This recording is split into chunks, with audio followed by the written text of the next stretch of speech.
بسم الآب والابن والروح القدس إله واحد آمين. أهلا وسهلا بحضراتكم في قناة يسوع مفرح القلوب. رسالة أبونا فلتأوس ليك النهاردة. اطمن جدا يا حبيبي، أنا صليت لك في موضوعك وربنا هيختار الصالح والأفضل ليك، هيفرحك، ده مفيش مستحيل عنده، وقريب قوي هتعرف إن ربنا مش ناسيك وعامل حسابك في حاجة تفرح قلبك فوق توقعاتك. ربنا مش بيعمل حلول بتيجي في بالك، هو له كل المجد، بيحل بطريقة فوق الخيال. إلهك عمره ما سابك، واقف بجوارك ودايما بيبعتلك رسالة تطمن قلبك. احسبوه كل فرح يا إخوتي حينما تقعون في تجارب متنوعة، عالمين إن امتحان إيمانكم ينشئ صبرا.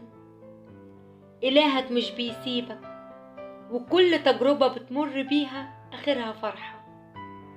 ثق فيه وفي وعوده ليك، فهو لن يتوقف عن صنع الخير ليك.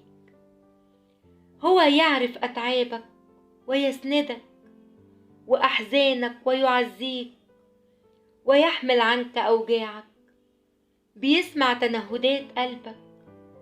اطمن، هيستجيب، وزي ما قال في وقته أسرع به. الآية بتقول طلبت إلى الرب فاستجاب لي ومن كل مخاوفي أنقذني. ويكون الرب ملجأ للمنسحق، ملجأ في أزمنة الضيق. اطمن وما تقلقش أبدا، اللي اختار ليك الطريق من أوله لن يتركك في منتصفه. قريب جدا هيفرحك بحاجة مش عادية، وعلى قد إيمانك هتكون كل حاجة بتحصل لك حتى لو وحشة ربنا شايل لك بيها حاجة أحلى منها هتفرح قلبك. هو له كل المجد، عارف أمنيتك، هيفرحك بيها قريب. ما تفكرش كتير وسيبها عليه، يحتار عقلك بالتفكير، لكن ربك يدبر ليك كل شيء مفرح وجميل. سلم ليه حياتك وضعها بين ايديه، هو قادر ان يصنع بيها كل اللي انت مش هتقدر عليه. تأكد ان يسوع بيحبك، هيكتب لك الخير والسعادة وراحة البال في كل حياتك. كل شيء عنده قريب، حتى وإن تأخر قليلا فإن تأخيره لحكمة أنت لا تعلمها.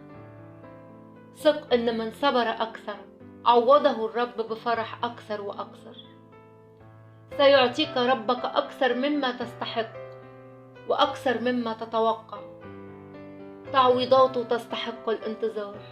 لما بيدي بيبهر. ربنا حنين ورحيم إلى الأبد، توكل عليه. سنين طويلة مرت وربنا ماسك بإيدك وبيعبر بيك كل أزماتك وكل محنك. إلهك برجك الحصين اللي بتحتمي فيه، بيشددك وبيقوي قلبك، بينظر إلى عمق روحك وما تحتويه من أتعاب. سينجيك كما يفعل دائما، سيعطيك ما يرجوه قلبك. سيب خوفك في ايد ربنا وتأكد ان مفيش حد اتكل عليه وخذله.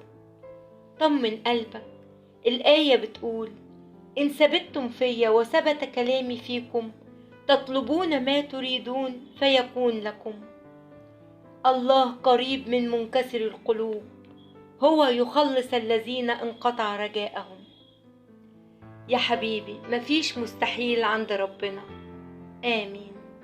بركة وصلوات أبونا فلتأوس تكون معانا كلنا.